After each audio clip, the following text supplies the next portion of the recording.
And we are going. All right, welcome back. Ladies and gentlemen, or I think I'm doing the intro. Dudes already did the intro. So what's going on? I still can't even I can't start the podcast without doing the intro. But you already did it. Yeah, and I crushed it. You're all right. It's my new thing. So we're here in the new cave, the new man cave. Still being built. It's not full yet. You're lucky. You got Yeah, I always say this, that you have something to do. You have something to work towards right now. Yeah, and it's all leisure. It's fun. Out here, yeah, for sure. I mean, like, we have the house and stuff like that. So, I mean, there isn't really a better time to, I guess, to be isolated when you have a ton of shit to do at your house. Like yesterday, I pressure washed the deck when I got home. You know, I chip away out here pretty much every day. This is just like my zen zone, you know? It's like going to the rink kind of for me. Yeah. I have my stalls and shit, and then I have my like workstation and, you know, where the tools are and stuff. I don't use too many tools. You know, you got the bar, that's the main thing, and then the TV station, the leisure spot. So it's a good spot to be for sure. And now that I have power and stuff like that, it's coming for sure. It's have you looked into mini fridges? I have one. Prices? Oh, you have one? I have one. It's just at the old house, right? Grandma's using it. Oh, yeah. So they're moving out the end of June. So that puppy will be parked there full of beer. Because that's the key to this whole place is you want to stay in here and not leave. Yeah, I was thinking about putting a urinal in. You should. Like, that's the thing. Is like, or even just a piss hole, you know? You should. Just a tube going down to the ground. Once you're here, you don't want to move. Well, that's the idea, right? The whole purpose of having the cave is to not disrupt what's going on in actual society, right? On the way out here, like, for those of you, obviously we just talked about the man cave, but Dudes lives out in, what do you call this place? Dutch settlement. Dutch settlement. So what, 25 minutes from downtown, 30 minutes? 35 minutes from downtown. Yeah, from, okay. Like where you're at, probably like 20, 25. And for those of you that are listening, every time we used to go on like road trips, because Dudes kind of lives out, you know, in towards the provinces, like closer to New Brunswick and closer to PEI. So every time we'd go on a road trip, we'd always sleep at Dudes the night before, wake up at like 5, 6 a.m. and just hit the traffic, whatever we do. So every time I come out here, I just always think I'm getting ready to come out for a road trip. And on the way out here, it was... Same thing. You know, what's the word you're looking for? It was like when you think about your past. Reminisce. You reminisce about the old times, even though it was only like 2 months ago. Yeah, so I'm coming out here, and I had to go to my parents' place first to pick up all this podcast stuff. And I'm just thinking, you know, like, I should be packing some clothes right now. I should be packing stuff. You only pack a fucking backpack anyways. Yeah, I know. So you were light packer. Yeah, I'd say. Except for when we went to Thunder Bay, you were pretty heavily packed. No, that was me that was heavily packed, actually. Like a woman. I don't even remember what I packed for that.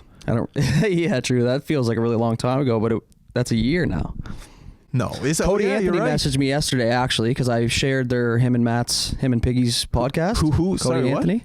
What? Say that again. Cody Anthony. What about him? He messaged me yesterday. And he's like, I can't believe it's been 2 years since that podcast. 2. Yeah. And I was like, holy shit. But it doesn't even feel like that. Like, it doesn't feel like 2 years. I don't know if it's because of the weird gap we have right now. It feels like when we first started, where you're kind of like, you're hoping things come up and you're looking for shit to do. And obviously that wasn't the case. Like, and that was another thing. Shout out to Cody too, because he's always pretty positive about HB, and he was saying that we were killing it, and I was like, well, not right now. He goes, yeah, but nobody's killing you right now. It's not your fault, which is just such Cody Anthony way of saying things, right? Yeah. But I was like, yeah, no, for sure. It's fun, right? Like I said, it doesn't feel like 2 years. I think probably because it's been such a ride. Such a ride. When we were at Sport Wheels the other day shooting the other advertisement, I was talking to James and he said the same thing. He's like, you know, you guys it just looked like you guys were right about to take off. It's like you guys were right there getting ready to go, and then this happened. But then I said to him, I was like, you know, everyone felt the same thing. You know, it's just not us. You can't feel bad. Everyone's going through the same thing. And there's other businesses that just started like us too, you know what I mean? Yeah. So the thing is, we were about to take off, but you know what? We're still standing on the runway getting ready to fly. Like that's the way I look at it. Yeah, we're grounded right now, but it's not like we're not doing anything because we're just lazy fucks and we're like, nah, fuck it today. It's like if there was shit to do, we'd be doing it. Like look at yesterday, for example. You know, we did our best to abide by the rules and get out, and you know, I'm sure it was good for the Welsh boys. I don't know what they've been doing, but I mean, just the camaraderie of going out and fucking around at the golf course and the fun behind it just kind of makes you forget everything else, right? Well, I think that everyone right now needs a little fun, but if there's definitely a province or a place in the world that needs to kind of forget about things, it's this province. You not forget, like you never want to forget the victims that have recently passed in this province. But yesterday was a beautiful day. You need to get out and get your mind off things and remember that you're still living life. And that's what it was for me yesterday. I had no cares in the world. I was out there on the driving range. I'm a terrible golfer, but I still had the best time. Yeah, it was unreal. And like I said, it would have been fun just you and I. But, we brought in a couple friends of the show. The Walsh boys are great kids, obviously, and their dad, we've had our run-ins with him. He's a beauty. So, I mean, I don't know how they feel. They were obviously, they were smiling and laughing and carrying on and stuff too, which is a nice part because those boys, a lot of their life is business right now. Like, talking to their agents and, going to the next level and moving on to this team and getting drafted, right? So it's to let loose like a kid again, probably. And I'm talking like I'm a kid, but to let loose like a kid again it was nice for me anyway. So I got the inside scoop. I think I told you this story already about the NHL. The AHL got canceled yesterday. I saw Liam O'Brien's post, and then I did a little bit more research and saw that the league was canceled. So that sucks. But as soon as I saw that post about the AHL being canceled, I went right to the NHL's Twitter, and I was like, oh, so because usually the AHL just follows the NHL. Basically, yeah. So I was like, oh, the NHL season must be canceled too, but I didn't see anything from the NHL. So that's where I was just like, okay, well, what's going on here? It does suck for the AHL, all those guys. They're still getting paid, though. It's not like they're East Coast guys. I was going to ask that because I know in even minor league baseball is fucked up right now. Like, they're only bringing back, like, so many teams or something like that, and it's just like they're fighting to get their paycheck right now. Obviously, if guys signed and stuff like, if they signed last year and you got a signing bonus, and the guys that have been MLB staples for... Those don't, like, it's MLB, you're getting paid, but down in the minors, right? There's so many players and so many leagues. Like, it's just a lot of money to generate with no basically revenue coming in. You know what I mean? So it's tough. Yeah. But is the NHL coming back? Well, here's the thing. I got an inside scoop. I'm not going to give my source. No, you never do. He works for the NHL. He works for a team. He's a big dog, and essentially what I'm getting is that there's some players that are willing to come back and play, and there's some players that aren't. Right. There's some players that don't want to risk their health and potentially lose their life. So let's put this out there right now. If let's say the NHL does come back and they play out of one rink in Vegas. Okay, everyone stays in one hotel. Everyone has to be tested in the hotel. Every single maid has to be tested in the hotel because maids are going home and then coming back to the hotel to clean the rooms.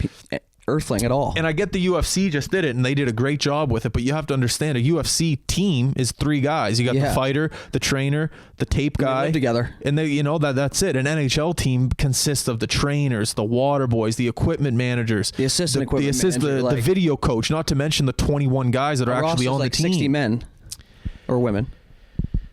And that's another thing. Guys that are over in Europe right now, when they come back, they have to quarantine for 14 days.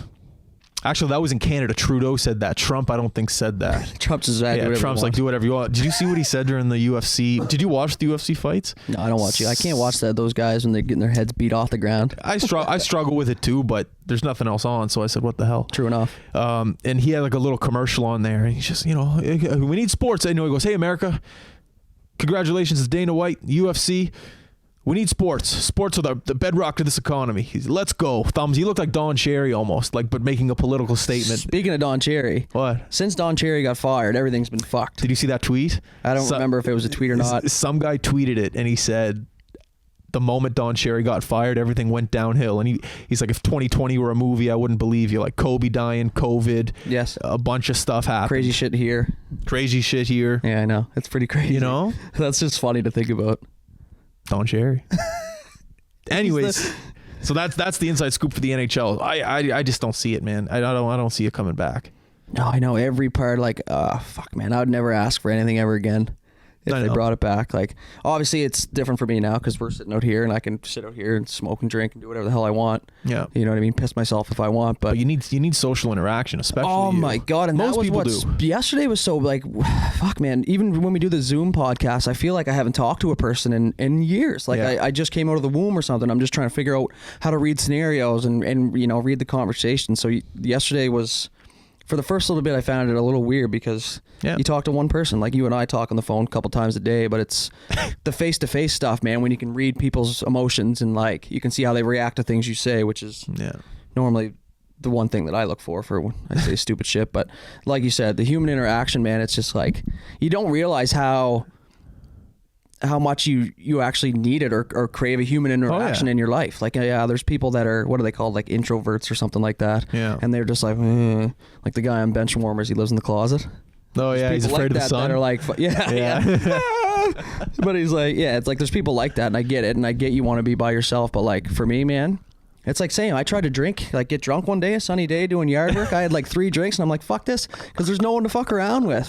You know That's what I mean? it is. That's it's half the fun. fun. Like, yeah, a girlfriend and I, we like drinking, but it's more of a social thing for us. You know what I mean? Like when there's 30 people around, you drink and you don't even know is basically how it goes. Like having to think about every drink you have. You're like, oh, if I get drunk on this one, like It's funny. like, fuck it. You and I both moved into new houses in the past couple of days or past couple of months, and the one thing you do when you move into a new house is what do you want to do with it? You want to show it off to your friends. Yeah, Come on over. Let's have dinner. Let's have some drinks. No, Nope. Can't do it. Especially here too, man. I've been doing nothing but renovations here. Lisa and I, like. Same at our place. That's what I mean. Well, you guys got the upper hand. Sarah's an interior designer. Yeah, it'll never be done in her eyes. We should bleep out their names. What's that? We should just bleep out their names in the podcast. It'd be hilarious. Yeah, they don't listen to this shit. But everybody else, we don't want them to know their girlfriend's names. Yeah. It's just like, yeah, but has. It'll be fun. What do you think of Sundin over there? Yeah, that's great. Were you a Sundin fan growing up? Here's the thing. I was a Hockey Night in Canada fan. So Toronto was on every Saturday. So I really couldn't care less. Do you feel like Toronto and Montreal played each other a lot more when we were kids, or maybe that was Yes. just the games you've seen? No, I do feel like they played together a lot. More teams, and now they do the structure different where they go out of conference and shit. So but I felt like every second Saturday was Toronto Montreal when we were growing up. Saturdays, for some reason, I don't know what league I was in. Definitely AAA. But I don't know what level. We always played at Centennial Saturday at like 6, 7 o'clock. And I remember it would be done around 8 o'clock. We'd rush home. My mom would like maybe get a pizza, and the Leafs would just be on. You'd catch like half of the first, then you'd sit there and just stay up with your dad and your dog, and you'd watch Hockey Night in Canada. There's no better feeling other than like maybe, I don't even know. As a kid, well, that's what you live for, man. Like if you're growing up as a hockey player and you're taking it serious, you said you played AAA. It's probably not the case, but like if that was the case, AAA hockey, you know, for the most part, that's all the kid thinks about. So when you get to share, you know, how many times have you not been able to watch TV because your parents were watching something as a kid? You know, that was just the fucking rules. It's not your house. You didn't buy the TV. Yeah. You're 10 years old. Yeah. Shoo. Yeah. But then you get the interaction. Your mom buys a pizza. You said it was different for me. We had like Mr. Noodles probably, but and you fire the TV on. You sit there and that's what you watch. That's what your family does. Whether you remember who was there or not, you remember those moments, right? And it's the same when you're grown up. Like I fucking Saturday night, I'm like, no, we're not doing that because Hockey Night in Canada has been on Saturday night, same time every year for the last like 100. I always remember, for some reason growing up, whenever I had a math test, it was on a Thursday or something, and we'd always get it back on a Friday. And the weekend assignment was to get your parents to sign your math test. And my math test was always, 50s, 60s, just terrible scores. So I remember the anxiety all week of going home and, when do I bring it up to get them to sign my math test that I failed. So for some reason I'd always bring it up during Hockey Night in Canada because everyone's happy. Hey Dad, do you mind signing this really quick? I don't know. I thought I did well, but I messed up a couple things. And then you told me signed it and he's like, signed what? You sign. It never worked, but I remember always thinking, okay, when do I get my parents to sign things? When they're the most happiest. When are they the most happy? When hockey's on. Saturday night, pizza. Pizza. Pizza makes everything good. I just remember that growing up. I remember one time as a kid, and I wasn't really like, I had a bedtime probably till I was like fucking 19. That's not true because I left the house earlier than that, but still, there was a time where I was supposed to go to bed, and I was younger at this point. It was when Cujo was playing with the Leafs still, and like Sundin and those boys, and they were in the playoffs, and obviously I was gonna say that wasn't any time soon. All jokes aside, yeah, they made the playoffs. I get it. But I remember my dad came up. It was overtime against Ottawa, I think. Patrick Lalime. Ottawa or Philly? Yeah, I think it was Ottawa, though, because this was back. And I remember my old man came and woke me up, which was like, that just didn't fucking happen. Yeah. Like, he's like, yeah, get up. And I'm kind of like thinking it's an emergency type thing. So I pop right up out of bed, and he's like, yeah, the Leafs are in overtime right now. They end up losing naturally, but I just thought that's something I'll never forget. You know what I mean? From my childhood is like, that's probably something that I'll do with my future kid, hopefully, Yes. Like, hey, get up. Your team's playing. You can't miss this shit. One thing I do regret, or I guess I don't regret, I just didn't really know about, probably neither did my parents, was watching Michael Jordan in the 90s. I wish I did that. I don't remember a goddamn single video from that documentary, and I'm not finished it yet. So, Yeah. but like I'm like okay, 98. I'm 7. Like, fuck, man, we had Sportsnet. I know that for sure, or TSN or whatever. But I just like basketball wasn't my thing. Same. I was one-track mind. Yeah, you watch Sports Center and you see the highlights. You know, of Jordan. You know, had 97 points again. Like, he dunked 13 times. Like, that's what I thought about as a kid. Yeah.